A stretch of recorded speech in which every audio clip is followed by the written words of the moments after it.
की पचनशक्ती म्हणजे नेमकं काय असतं आणि हे सगळं जे आपण खातोय ते कसं पचलं जातं आणि त्याचं एंड प्रोडक्ट कसं होतं? ते न करणं म्हणजे संधारण. म्हणजे तुम्हाला भूक लागली तरी तुम्ही जेवत नाही, तहान लागली तरी पाणी पित नाही, मलमूत्र वेग आला तरी जात नाही.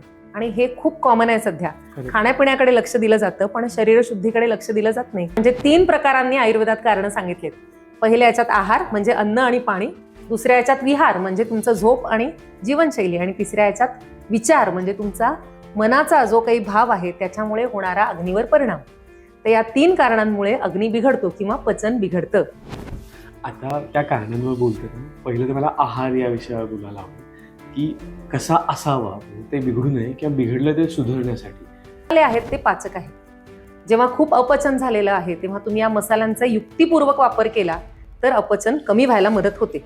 जे काही पचत नाही तुमच्या शरीरात त्याचं रूपांतर एकतर चरबीमध्ये होतं, त्यामुळे वजन वाढू शकतं, किंवा शुगरमध्ये होतं, शुगर वाढू शकते, किंवा स्किनवर ते दिसायला लागतं, पिंपल्स यायला लागतात, बेंड यायला लागतात, काहीतरी स्किन खराब व्हायला लागते.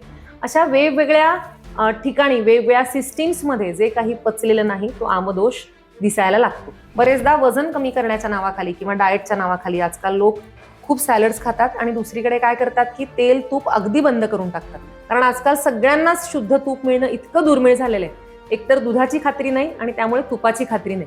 म्हणून मी सगळ्या पेशंट्सना माझा सल्ला देते की रोज तुम्ही 1 चमचा शुद्ध बदामाचं लाकडी घाण्यावर जे काढलेलं तेल आहे ते घेऊ शकता. त्यामुळे पोट स्निग्ध राहतं, वात कमी होतो आणि पचनाला सुद्धा फायदा होतो. रोज वर्षानुवर्ष अँटासिड्स घेणारे जे पेशंट्स आहेत त्यांच्या कॅल्शियम लेवल्स नक्की कमी येतात, त्यांना ऑस्टिओपोरोसिस होतं, हे 100%. तर हे 10 ml एरंडेल तेल सकाळी उपाशीपोटी घ्यायचं. 2 ते 3 जुलाब होतात, इतकं फ्रेश वाटतं त्यांनी, आणि नंतर दिवसभर लंघन करायचं. म्हणजे मुगाच्या डाळीची खिचडी, मुगाचं कढण किंवा मुगाचं सूप, लाह्या असा हलका आहार घ्यायचा. शरीराचं रिन्युएशन होतं, प्रत्येक सेल तुम्हाला थँक्यू म्हणेल, इतकं भारी वाटतं त्यांनी. तर आपण ह्या सगळ्या गोष्टी बोललो, तर आता आयुर्वेदानुसार याच्यावर उपचार काय काय असू शकतात?